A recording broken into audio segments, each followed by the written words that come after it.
Hello అండి, నమస్తే. ఇప్పుడు మాట్లాడే టాపిక్ వచ్చేసి ఆంధ్రప్రదేశ్లో మొన్న 2024లో అసెంబ్లీ ఎన్నికలు అయిపోయిన తర్వాత వైఎస్ఆర్సీపీకి వచ్చినటువంటి 11 ఎమ్మెల్యే సీట్లు ఏవైతే ఉన్నాయో దాన్ని బేస్ చేసుకుని లీడర్ ఆఫ్ అపోజిషన్ అంటే ప్రతిపక్ష హోదా వైఎస్ఆర్సీపీకి ఇచ్చేదానికి ప్రస్తుతం కూటమి ప్రభుత్వానికి సంబంధించినటువంటి స్పీకర్ అయ్యన్న పాత్రుడు గారు, తర్వాత కూటమి పార్టీలన్నీ నిరాకరించిన క్రమంలో జగన్మోహన్ రెడ్డి గారు ప్రతి 2 రోజులకు ఒకసారి ప్రెస్ మీట్ పెట్టాలి, నేను అసెంబ్లీకి వెళ్ళాలని ఒక డెసిషన్ తీసుకున్నారు. ప్రతిపక్ష హోదా ఇచ్చేదానికి మీకు వచ్చిన అంత ఇబ్బందులు ఏంటి అనేసి హైకోర్టును కూడా అప్రోచ్ అయ్యారు. హైకోర్టులో అయితే ఆ ఇష్యూ పెండింగ్లో, ఇంకా కేసు హియరింగ్కి రాలేదు, పెండింగ్లో ఉంది. సో ఈ ఆస్పెక్ట్లో అసలు ప్రతిపక్ష హోదా అనేది రాజ్యాంగంలో పొందుపరిచిందా, ప్రతిపక్ష హోదా అనే ప్రొవిజన్ని ఎప్పుడు దేశ రాజకీయాల్లో అఫీషియల్గా స్టాచ్యుటరీ మేనర్లో రాజ్యాంగంలో పొందుపరిచి ఉంటే అది కాన్స్టిట్యూషనల్ పొజిషన్ అయిపోయేది. రాజ్యాంగంలో పొందుపరచలేదు కాబట్టి అది ఒక చట్టం ద్వారా తీసుకొచ్చిన పదవి కాబట్టి ఇది. సో ఇది స్టాచ్యుటరీ పొజిషన్. ఈ స్టాచ్యుటరీ పొజిషన్కి ఉండే ప్రివిలేజెస్ ఏంటి, సో దానివల్ల వచ్చే అడిషనల్ బెనిఫిట్స్ ఏంటి, ప్రతిపక్ష హోదా ఉండటం వల్ల అసెంబ్లీలో ఒక పార్టీకి వచ్చే అడిషనల్ బెనిఫిట్స్ ఏంటి అని డిస్కస్ చేసే ప్రయత్నం చేద్దామండి. సో మనకు కాన్స్టిట్యూషన్ ఇంప్లిమెంటేషన్లోకి వచ్చిన తర్వాత 1952 నుంచి ఫస్ట్ ఎలక్షన్ నుంచి 1969 వరకు there was no formal opposition leader అనే ఒక ప్రక్రియ పార్లమెంట్లో కానీ రాష్ట్ర స్థాయిలో ఉన్నటువంటి అసెంబ్లీలో కానీ ఎక్కడ ప్రతిపక్ష హోదా అనేది లేకుండా అసెంబ్లీలు తర్వాత పార్లమెంట్ నడుపుకుంటూ వచ్చారు. ఫర్ ద ఫస్ట్ టైం 1969 తర్వాత ఇన్ఫార్మల్గా ఒక కాన్స్టిట్యూషనల్ పార్లమెంట్లో అపోజిషన్ లీడర్ని లోక్సభ, రాజ్యసభలో కూడా పొందుపరచడం జరిగింది 1969 తర్వాత. ఆ తర్వాత ఇది మళ్ళీ ప్రభుత్వానికి అనుకూలంగా ఉండే వ్యక్తిని అపాయింట్ చేయడము, తర్వాత ఏ పార్టీని పడితే ఆ పార్టీని పిక్ చేసుకోవడం వంటి ప్రక్రియ పార్లమెంట్లో జరుగుతున్న క్రమంలో 1977లో salaries and allowances of leader of opposition 1977 యాక్ట్ని తీసుకొచ్చి ఒక చట్టబద్ధతను తీసుకొచ్చి ఒక ప్రతిపక్ష హోదాకు సంబంధించినటువంటి పదవిని, ఒక స్టాట్యుటరీ పదవిని అయితే క్రియేట్ చేశారు 1977లో. అక్కడి నుంచి మన దేశ రాజకీయాల్లో పార్లమెంట్లో యాజ్ వెల్ యాజ్ రాష్ట్రాల అసెంబ్లీలో మాత్రం ప్రతిపక్ష హోదా అనేది ఒక చట్టబద్ధత, ఒక స్టాట్యుటరీ మేనర్లో అయితే ముందుకెళ్ళుకుంటూ వచ్చింది. 2014లో లోక్సభలో కాంగ్రెస్ పార్టీకి 44 సీట్లు వచ్చాయి. 44 సీట్లు వచ్చిన తర్వాత మీకు లోక్సభలో లీడర్ ఆఫ్ అపోజిషన్ స్టేటస్ కావాలంటే మినిమం 10% ఆఫ్ ద సీట్స్, అంటే 550 పార్లమెంట్ స్థానాలు ఉన్న లోక్సభ స్థానాలు ఉన్న మన పార్లమెంట్లో 55 సీట్లు వస్తేనే లోక్సభలో అపోజిషన్ స్టేటస్ ఇస్తారు, లేకపోతే ఇవ్వరనే ఒక మొండివాదంతో బీజేపీ 2014లో ఇవ్వలేదు, 2019లో కూడా కాంగ్రెస్ పార్టీకి 55 లోక్సభ స్థానాలు రాలేదు కాబట్టి ఇవ్వలేదు. 2019లో కాంగ్రెస్ పార్టీకి 99 లోక్సభ స్థానాలు వచ్చాయి కాబట్టి ఇంకా గత్యంతరం లేక ఇచ్చిన పరిస్థితి. కానీ ఈ 10% ఆఫ్ ద సీట్స్ ఏవైతే ఉన్నాయో లోక్సభలో కానివ్వండి, అసెంబ్లీలో కానివ్వండి, 10% వస్తేనే ఇవ్వాలా లోక్సభలో కానివ్వండి, అసెంబ్లీలో కానీ ప్రతిపక్ష హోదా అంటే ముమ్మాటికి కానే కాదు. రూలింగ్ కోయిలేషన్లో ఉన్నటువంటి పార్టీలు కాకుండా అపోజిషన్లో ఉండే పార్టీల్లో ఏ పార్టీకి అయితే అత్యధిక సీట్లు ఉంటాయో అది 30 అవనివ్వండి, 40 అవనివ్వండి, 45 అవనివ్వండి. ఇప్పుడు ఆంధ్రప్రదేశ్లో మనకు 18 స్థానాలు అసెంబ్లీ స్థానాలు వస్తే అపోజిషన్ ఆటోమేటిక్గా ఇచ్చేస్తారు. 18 రాని పక్షంలో పరిస్థితి ఏంటి అంటే ఆంధ్రప్రదేశ్లో ఇప్పుడు కూటమి పార్టీలు అన్నీ కలిపితే ప్రభుత్వంలో ఉన్నాయి. ప్రభుత్వంలో లేని ఆంధ్రప్రదేశ్ అసెంబ్లీలో రిప్రజెంటేషన్ ఉన్న పార్టీ ఒకే ఒక పార్టీ వైఎస్ఆర్సీపీ. సో వైఎస్ఆర్సీపీకి 11 స్థానాలు ఉన్నాయి. స్పీకర్కి నిజంగా ఆంధ్రప్రదేశ్ అసెంబ్లీలో ప్రతిపక్షం ఉండాలి అని ఒక చిత్తశుద్ధి కానీ, స్పీకర్ ప్రజాస్వామ్యబద్ధంగా వెళ్ళాలి, ప్రజల గొంతుకుని అపోజిషన్ నుంచి వినాలా, లేకపోతే కూటమి పార్టీలు ప్రభుత్వాన్ని నడిపే పార్టీలు ఏవైతే బీజేపీ, టీడీపీ, జనసేన ఉన్నాయో ఇవి యూనిలేటర్లుగా ముందుకెళ్లే క్రమంలో ప్రజల తరఫున వాయిస్ వినిపించాలన్నా, ప్రజల ఆ ఇష్యూస్ని చట్టసభల్లో పర్టికులర్లీ అసెంబ్లీలో చర్చకు లేవనెత్తాలన్నా అపోజిషన్ ఉండాలని స్పీకర్ భావిస్తే 11 సీట్లు కాదు, 1 సీట్ వచ్చిన పార్టీకి కూడా లీడర్ ఆఫ్ అపోజిషన్ స్టేటస్ని ఇవ్వచ్చు, ప్రొవైడెడ్ దట్ ఆల్రెడీ అన్ని పార్టీలు కూటమిలో ఉన్నాయి కాబట్టి, ఇప్పుడు టీడీపీ, బీజేపీ, జనసేన మిత్రపక్షంగా ప్రభుత్వంలో భాగస్వాములుగా ఉన్నారు కాబట్టి ఖచ్చితంగా అపోజిషన్గా ఉన్నట్టు అపోజిషన్ పార్టీగా ఇప్పుడు వైఎస్ఆర్సీపీ ఒక్క పార్టీకే అసెంబ్లీలో రిప్రజెంటేషన్ ఉంది కాబట్టి ఖచ్చితంగా ఇవ్వచ్చు. కానీ స్పీకర్ ఎందుకు ఇవ్వట్లేదు అంటే స్పీకర్ మీద డెఫినెట్గా రూలింగ్ పార్టీ వ్యక్తి కాబట్టి ఒత్తిడి ఉంటుంది, నెంబర్ 1. నెంబర్ 2, ఈ 10% ఆఫ్ ద సీట్స్ మ్యాండేటరీ అంటే ఖచ్చితంగా కానే కాదు. కూటమిలో ఉన్నటువంటి ప్రభుత్వాన్ని నడుపుతున్నటువంటి పార్టీలు కాకుండా అతిపెద్ద పార్టీ ఏది ఉంటే దానికి ఇచ్చే ప్రొవిజన్ ఉంది. కానీ స్పీకర్ కావాలని ఎందుకు ఇవ్వట్లేదంటే చంద్రబాబు నాయుడు గారు ఇవ్వమంటే స్పీకర్ ఇస్తారు, చంద్రబాబు నాయుడు గారు వద్దు అంటే ఇవ్వరు. సో ప్రతిపక్ష పార్టీ హోదా ఒక్కసారిగా జగన్మోహన్ రెడ్డి గారికి ఇస్తే ఒక క్యాబినెట్ హోదా మంత్రి హోదా ఉంటుంది ఫస్ట్ థింగ్. అండ్ మైకు ప్రతిపక్ష నేత ఎప్పుడు అడిగితే అప్పుడు ఇవ్వాల్సి ఉంటుంది. ప్రతిపక్ష నేత లేవనెత్తే ప్రతి అంశాన్ని రికార్డ్స్లోకి వెళ్తుంది. ప్రతిపక్ష నేత లేవనైతే ప్రతి అంశం రాష్ట్రంలో చర్చ జరిగేదానికి ఆస్కారం ఉంటుంది.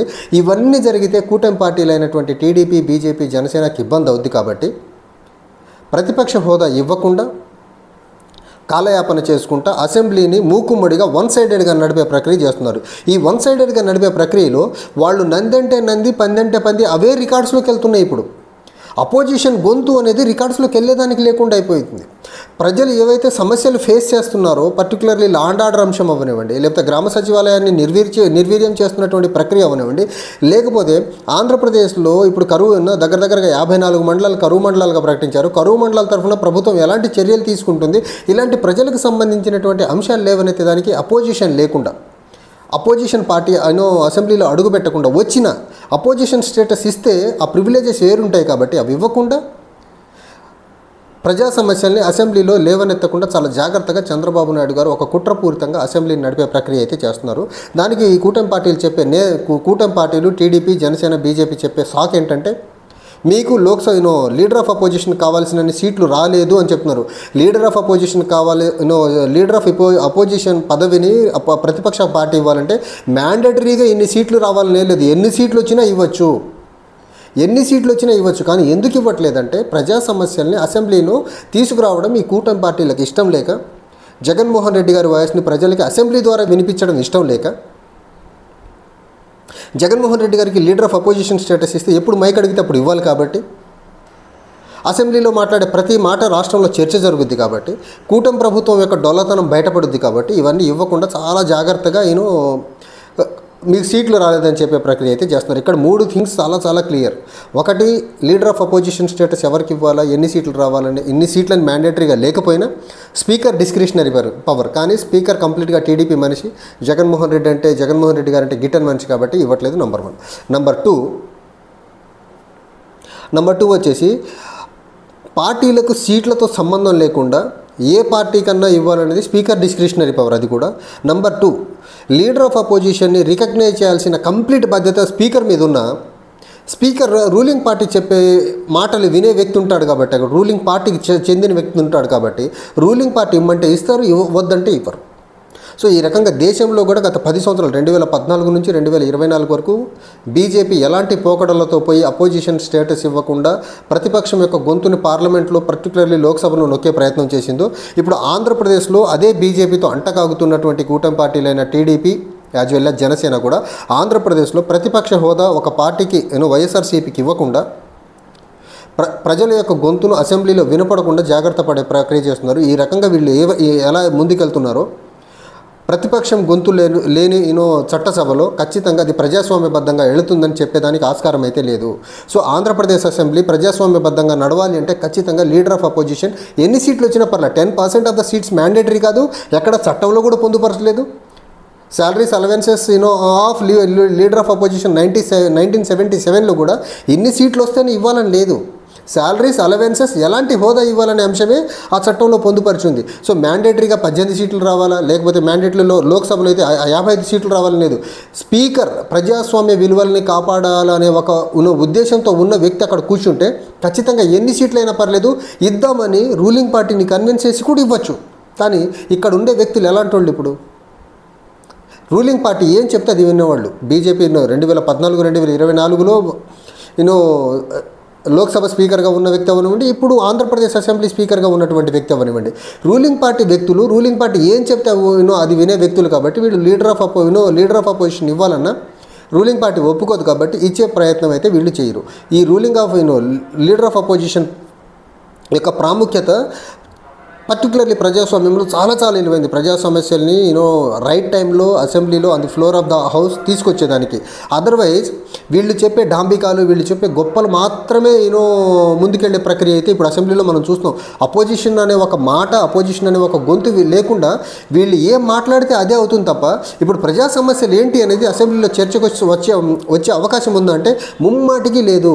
అందుకని జగన్మోహన్ రెడ్డి గారు దీన్ని పసిగట్టి లీడర్ ఆఫ్ అపోజిషన్ ఇవ్వండి నేను వస్తాను అంటున్నారు. కానీ వీళ్ళు ఇచ్చేదానికి ఎందుకు డేర్ చేయట్లేదంటే రీజన్ ఒక్కటే, లీడర్ ఆఫ్ అపోజిషన్ స్టేటస్ వస్తే ప్రజా సమస్యలు, రాష్ట్ర సమస్యలన్నీ అసెంబ్లీలో చర్చకు లేవనెత్తే అవకాశం ఉంది. ప్రజా సమస్యలు, రాష్ట్రంలో ఉన్న సమస్యలు లేవనెత్తేదానికి ఆస్కారం లేకుండా అసెంబ్లీని ముందుకు నడపాలనేసి వీళ్ళు ప్రతిపక్ష హోదా అనేది ఒకటి జగన్మోహన్ రెడ్డి గారికి, వైసీపీకి ఇవ్వకుండా కాలయాపన చేసుకుంటూ ముందుకెళ్లే ప్రయత్నం చేస్తున్నారు. దానికి సీట్లు రాలేదని కుంటి సాగు చెప్తున్నారు.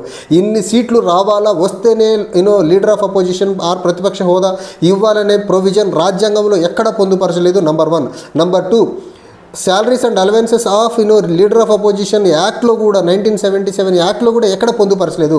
ఎక్కడా పొందుపరచని సీట్లు వస్తేనే లీడర్ ఆఫ్ అపోజిషన్ స్టేటస్ ఇవ్వాలనే ప్రొవిజన్ని వీళ్ళు ఎందుకు తీసుకొస్తున్నారంటే వీళ్లకు ప్రతిపక్షం అసెంబ్లీలో ఉండద్దు అనే ఒక బలమైన నిర్ణయం తీసుకున్నారు. కాబట్టి వీళ్ళు ఆ కుంటి సాకును తీసుకొచ్చి, అసంబద్ధమైన సాకును తీసుకొచ్చి లీడర్ ఆఫ్ అపోజిషన్ ఇవ్వకుండా కాలయాపన చేసే ప్రయత్నం అయితే చేస్తున్నారు వీళ్ళు.